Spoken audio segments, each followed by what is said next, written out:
Welcome to Glimpse TV. I'm Kate Northrup, and I'm here with my friend Nick Ortner, who just came out with his new book, his first book, The Tapping Solution, which hit the New York Times bestseller list last week. So congratulations, Nick. Thank you. Thank you so much, Kate.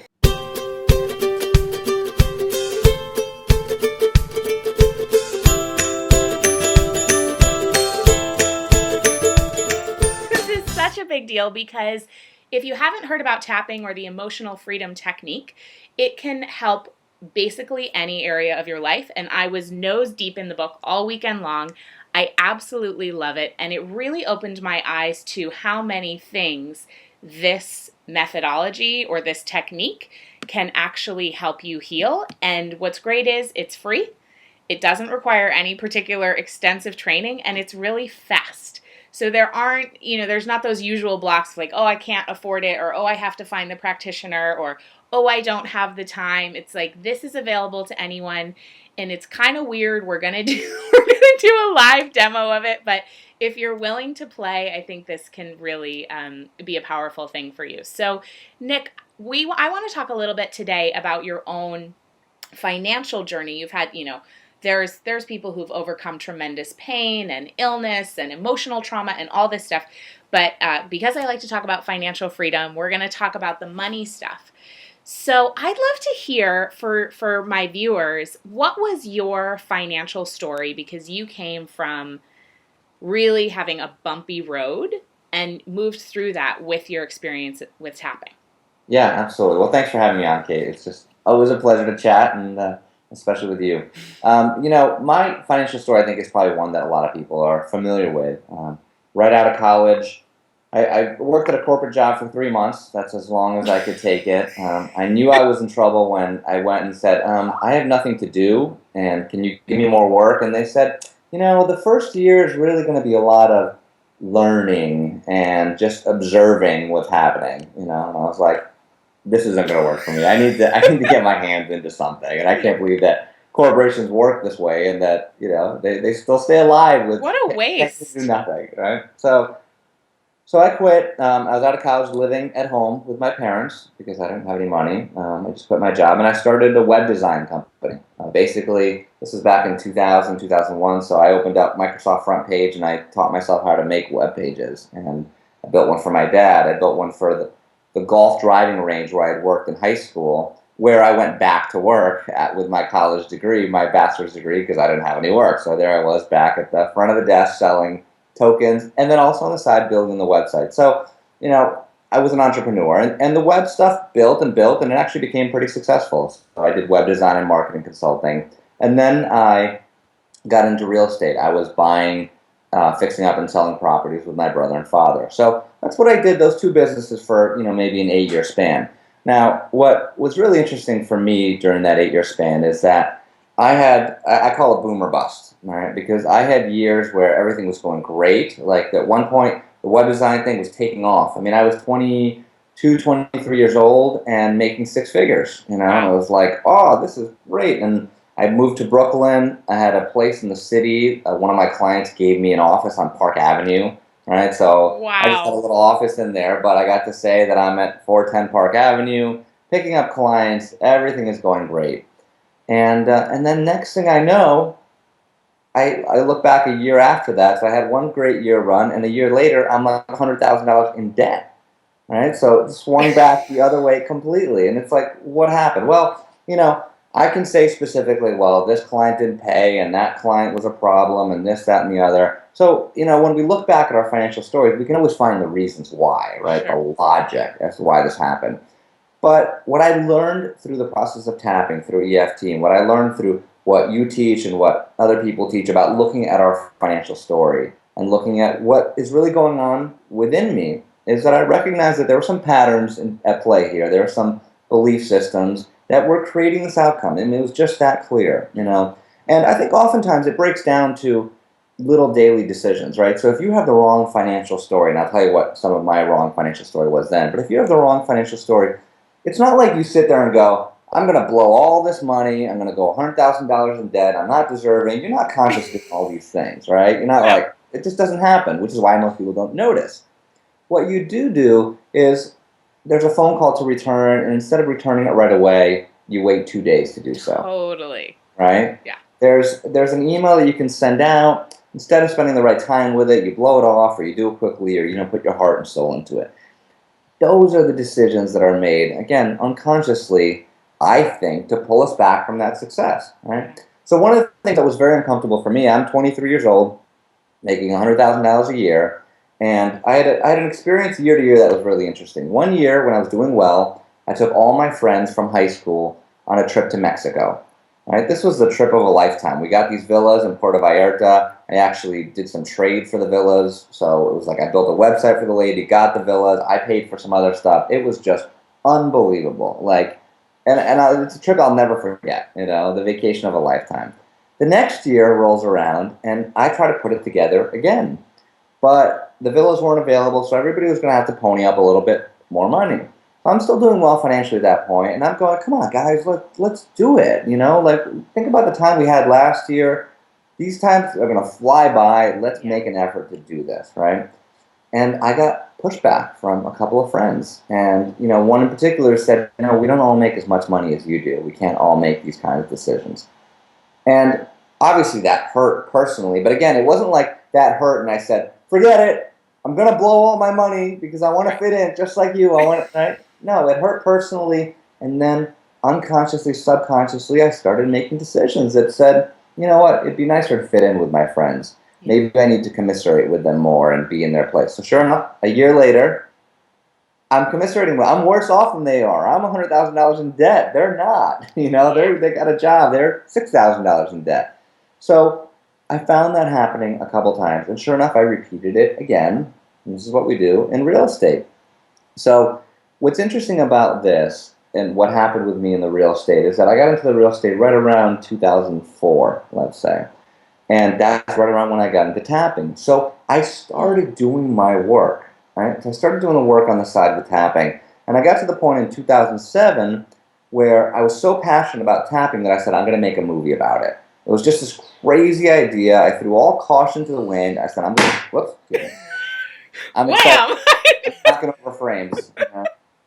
So I said, I'm going to make a movie about this. And I had no money. I had credit cards and credit lines that I started putting things on. I enlisted the help of my brother and my sister and my brother, my best friend. And it was just like a team effort. And I love what you said. This one little part from the book was so cute. You said about your friend Nick. That you were like, you went to school for graphic design. You're kind of artistic. Do you want to film the movie and edit it? And he was sort of like, I've never done that before, but okay. Okay, yeah, that was my brain, right? Like my simple logic. Well, graphic design is kind of creative. It's kind of like filmmaking. It's in the same category, not even really the same category, but love it. So yeah, so that was what I did. I just went for it. Now, so what I want people to try to get a picture of too on this is how you can be doing the work along the way and then still have, let's call it a backlash from other decisions that you made a couple of years ago. Yeah. Right? So 2007, I've been doing the work, I'm cleaning stuff up, and I'm finding out my passion is to make a difference in the world and to share this information, right? So you think, okay, all great, following your passion. Now, spring of 2007, for people that remember, was the real estate crash, right? So as I'm following my dreams and passions, the market turns dramatically. In the spring, it was like, oh, this isn't looking very good, because we would buy, fix up, and sell properties. So at any given time, we had a lot of properties. In that spring, we had about 30 properties, right? So 30 properties is a lot. It's a lot of money. Especially when you're carrying them and you're paying the monthly mortgage on it, and your whole cash flow situation is based on selling the properties, bringing new ones in. It's a lot of money floating around. So I'm following my passion. At the same time, there's like this tidal wave of old stuff that's about to come crashing down on me. And sure enough, it started in the spring. By the summer, it became pretty obvious that we were in a lot of trouble because we weren't selling the properties. And, we weren't a big bank that could get a bailout, and we weren't able to write off all our loans. And, there were some personal loans in there, personal relationships. It was messy. By the fall, it was really ugly. And that by then, we could see we're about $1 million in debt in real estate. And again, this isn't just stuff that you write off, and, it's like, this is money we spend here, money we owe there, like all this stuff. So imagine me, I've I've got the movie going, and I'd actually left the real estate business. I was still a partner, but I said, "You guys take it," and I gave it to my brother and father when everything looked good, right? But Ah, obviously, I was still responsible for it. yeah. So it's the fall. I'm trying to make the movie. I've filmed a bunch of stuff. We don't have a movie exactly. I've got this $1 million in debt that all of a sudden just popped out of nowhere because it came that fast. We just didn't see it coming. I mean, month after month, it builds very quickly. So there I am, right? And you think, like, what can I possibly do? And this is where along the way tapping came in so huge. Now, for people that don't know what we're talking about with tapping, we call it tapping because we're literally tapping on these meridian endpoints of our body. And again, you say, well, what does tapping have to do with real estate debt? What it has to do is that, right? That's It's going to like be the title. What it does doesn't make any tapping have sense. to do with real estate? I know. So the tapping, what we found is that when you do the tapping focused on a situation that's stressing you out, a problem in your life, you send a calming signal to the amygdala. And the amygdala is that fight or flight response center in the brain. It's really the stress center. It's a part of the brain. It's really fight, flight, or freeze. That's the other response that sometimes happen. And that's what happens to most of us in financial situations like this, right? So you can't punch your $1 million in debt. You can't fight your way out of it. Some people maybe run away, just go to Mexico, right? Yeah. They escape. But it's very hard to do it. So most of us freeze. We just go, oh my gosh, I have $1 million in debt. I'm making a movie, all this stuff. I am panicked, anxious, frozen, and I'm stressed out all the time. If I had let myself stay there, I wouldn't have gotten out of it, right? And the reason is that when we're in that fight or flight response, when that amygdala is activated, if you don't do the tapping to calm down the body and calm down the amygdala, all your resources are gone, right? You're stressed out. You can't think. You're not thinking creatively. You're not thinking of solution. You're not working. Instead of writing that email or taking that next step, you're just there staring at the bills, freaking out. Yeah. Right?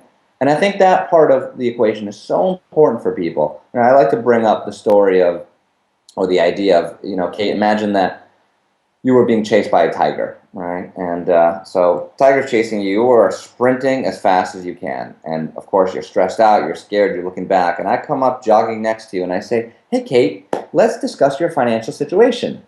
Like, tell me about your ideas. What creative goals do you have? You have a little debt over here, or you have a challenge over there. How can we solve it? You would look at me and say, are you insane? Like, I'm being chased by a tiger. Like, help me, Yeah.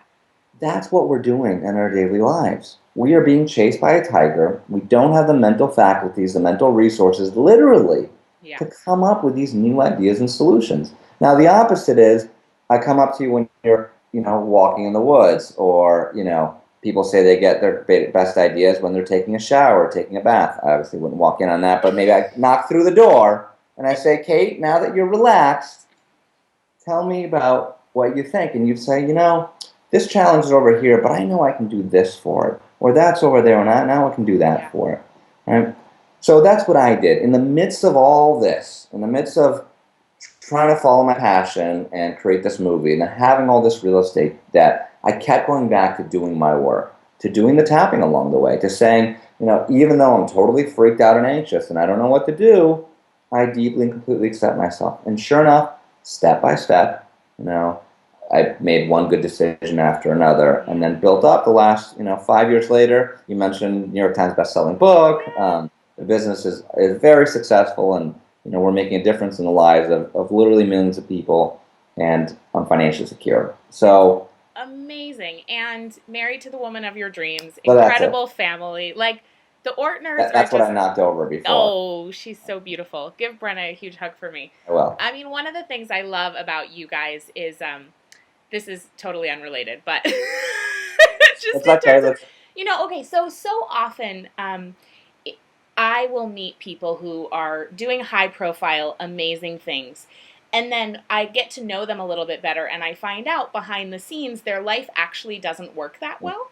I don't want to say that that's sort of a bad affirmation. Sometimes I'll say occasionally that happens.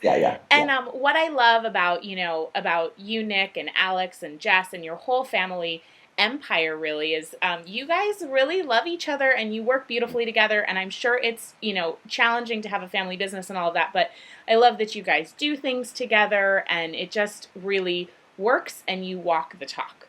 So I'd love to know for you now. I mean, in the book you talk about how you you tap on kind of like the next big challenge. And for you right now, it might be speaking in front of 10,000 people or whatever it is. And so do you tap daily usually, or how does that work in your life? Yeah, I mean, if I have the stressful periods, I'll tap daily, even just for a few minutes. There'll definitely be a day or two that goes by where I don't tap. Yep. If I find that there's something coming up, like I taped a segment for the Dr. Oz show last week, so as that was coming, it was like I would just visualize that happening and then do the tapping on it, Yeah. That's to great. bring down, that was the next step, the next level of anxiety and what could happen and what if all goes wrong, That's So, amazing.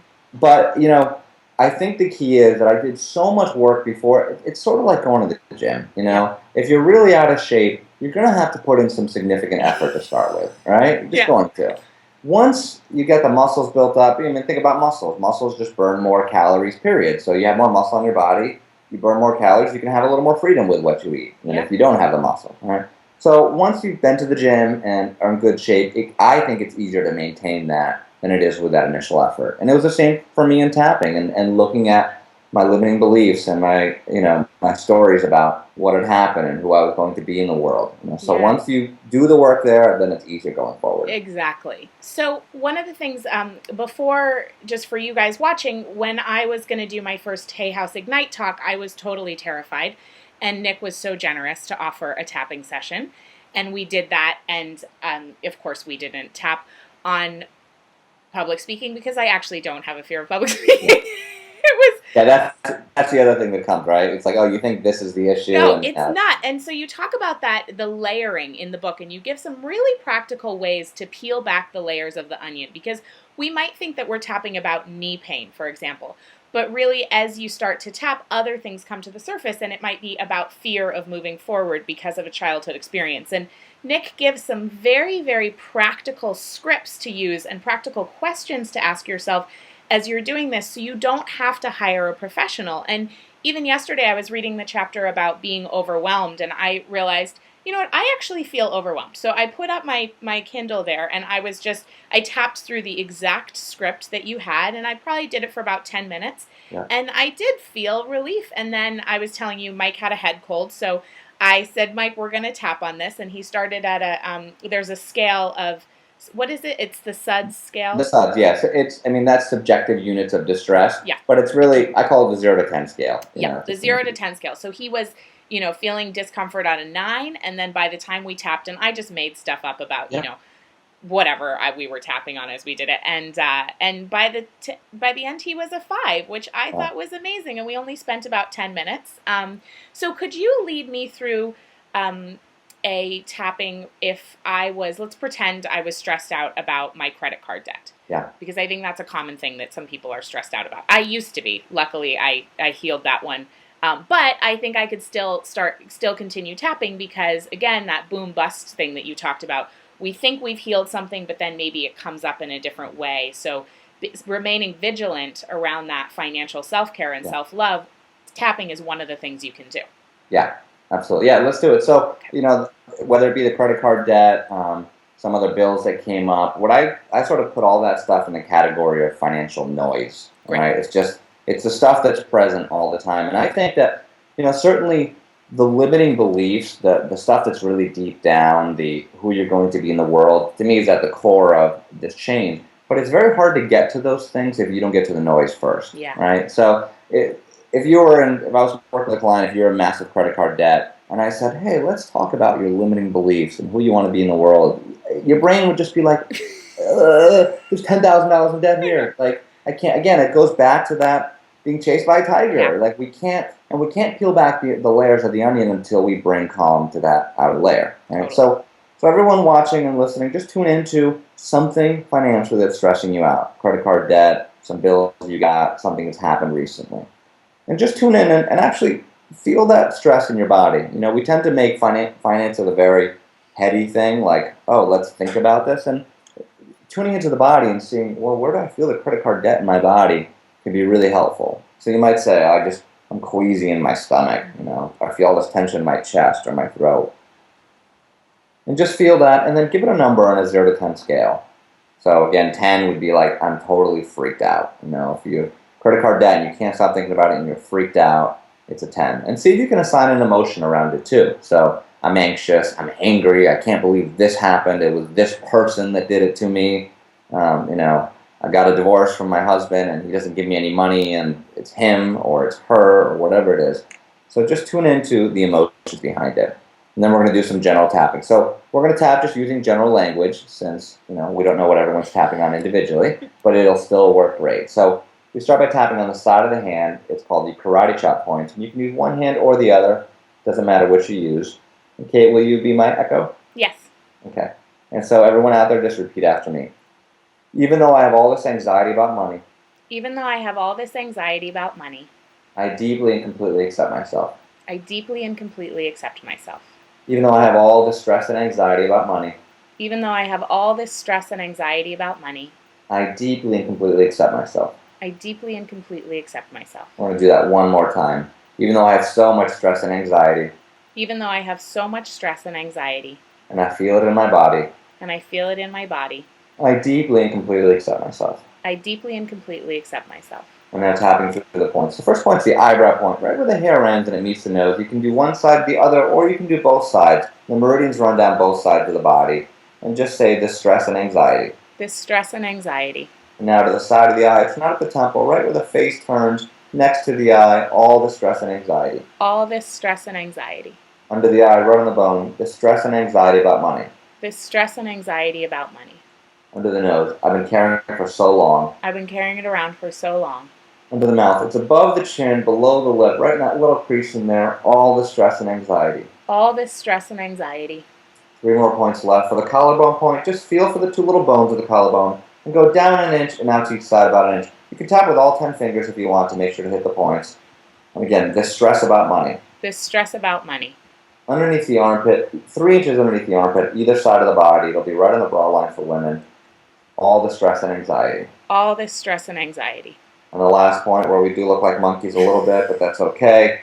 Top of the head, all the stress and anxiety. All this stress and anxiety. Let's do one more round. So back to the eyebrow. This stress about money. This stress about money. Side of the eye, this credit card debt. This credit card debt. Under the eye, these bills. These bills. Under the nose, all these things that are stressing me out. All these things that are stressing me out. Under the mouth, all this noise. All this noise. Collarbone, all the stress and noise about money. All this stress and noise about money. Under the arm, it's safe to let it go. It's safe to let it go. Top of the head, letting it go now. Letting it go now. And we take a deep breath. And let it go. And that's what we consider 1 or 2 rounds of tapping. So after those rounds, we do 2 things. First of all, we check in and go, okay, the stress was at an 8. I felt it in my chest. Now it's a 6 or a 5 or even a 7. I mean, from an 8 to a 7 in a minute means something shifting. So you just continue the process until it continues to shift. And then we also look and say, what else came up? And that first time for people, if they're learning the process, they might have been focused on the process, so you're not going to be as relaxed to have other things come up. But when you do it more often, you realize, I've been thinking about these bills, but I'm actually stressed about this project or this or that. So we get more clarity in the situation, and then we continue tapping on it. I love that. I love that. And just as a real practical example of things coming up from underneath, when Nick and I were tapping about public speaking, what actually came up was my fear of becoming successful and ending up alone. And Nick, I am happy to report that during that time when we tapped about that, it was probably it was last February, so about a little more than a year ago, and there was some tumultuous things going on between me and Mike, and I'm happy to say that, partially as a result of that, I think that things have been more than amazing for at least the last 6 months, and our business partnership is great, and I barely ever think about anymore the being afraid of being successful and ending up alone, which honestly was an ongoing thought that I had for years and years and years, almost daily. Wow. So that's huge. And That's I huge. just, I thought we were going to be tapping because I was scared to get up in front of people. So whatever you've got going on, you can tap on, like Nick said, the symptoms or the outside circumstances, the small stuff first, start there, and then dive deeper. And in the book, The Tapping Solution, you'll get specific scripts for basically anything you could think of that you have going on. I mean, it's all there, and then the website will take you deeper. Yeah. So the tappingsolution.com is the place to go, right? Yeah, that's the main website where you can actually read the first 2 chapters of the book for free there. And then you can pick up the book on Amazon, Barnes & Nobles, and stores around the country.